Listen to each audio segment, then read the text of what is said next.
You know that feeling when you grab a budget laptop because the price looks right, only to discover a week later that the screen flickers under bright office lighting, the CPU can't keep up with a single Photoshop file, and the battery dies before you finish a video call? I've been there, and it's why I always pause before I click Add to Cart.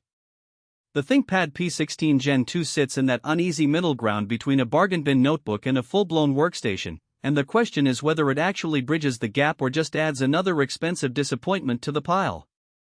Link is in the description if you want to check the product details on Amazon. First off, let's talk about why this machine exists. Lenovo's ThinkPad line has always targeted professionals who need reliability, and the P series is their answer to the mobile workstation market, people who run CAD, 3D rendering, machine learning scripts, or multi-track video editing on the go. The P16 Gen 2 isn't trying to be a gamer's dream, it's trying to be the laptop that lets an architect open a massive Revit model, a data scientist spin up a Jupyter notebook, and a video editor scrub through a 4K timeline without the whole thing grinding to a halt. That's a very specific set of needs, and if you don't fall into any of those, the extra cost starts to feel less justified. The heart of the machine is Intel's 13th Gen i9-13950HX, a 24-core Tetracore, actually a mix of performance and efficiency cores, that puts a serious amount of horsepower under the hood. In practice, what that means is you can run 3 or 4 heavy applications side by side, say, Blender rendering while Photoshop processes a large raw batch and an engineering simulation runs in the background without watching the task manager spike into the red.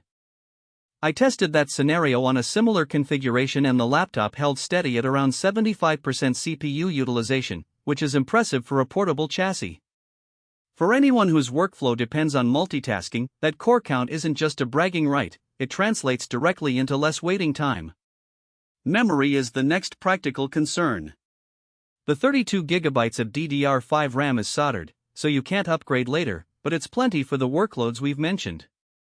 In a real-world edit, I loaded a 20-minute 4K video project with multiple layers, color-grade nodes, and audio tracks, and the laptop never asked for more memory. If you regularly work with 8K footage or massive simulation datasets that push beyond 64GB, you'll hit a ceiling sooner rather than later. But for most professional creators, 32GB hits the sweet spot. Storage is a 1TB NVMe SSD, which feels fast enough that opening a 10GB Photoshop file takes less than a second, and moving the whole project folder to an external drive is almost instant. The capacity is generous, yet you'll quickly notice it fills up if you keep raw footage or multiple project archives on the internal drive.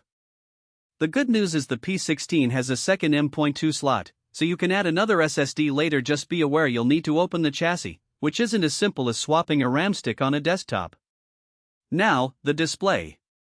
Lenovo opted for a 16-inch 25601600 panel, which sits between Full HD and 4K territory.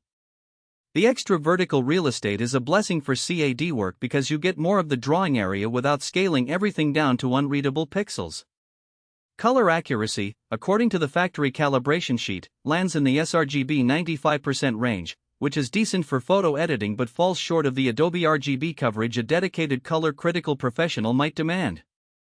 In a bright conference room, the panel's 400 nits brightness handles glare okay, but you'll still see a slight washout under direct sunlight. So if you need a display that can replace a calibrated monitor for print-ready work, you might still want an external screen. Thermal behavior is where the P16's engineering shows its limits.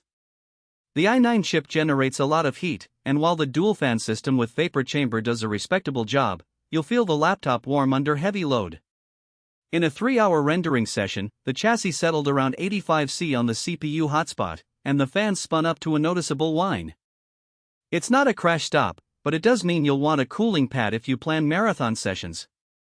On the flip side, the thermal throttling is minimal. Performance stayed within 5% of the turbo boost spec, which is a win for a portable workstation. Battery life is another realistic trade-off. The 90Wh pack powers the laptop for roughly 6 hours of mixed-usage email, browsing, and occasional spreadsheet work. As soon as you push the GPU, the integrated say graphics here, not a dedicated RTX, for video encoding or run a CPU-heavy task, you drop to 3 to 4 hours. If you're a freelancer who moves between client sites, you'll need to keep the charger handy or plan for an external power bank. For a stationary office setup, it's less of an issue.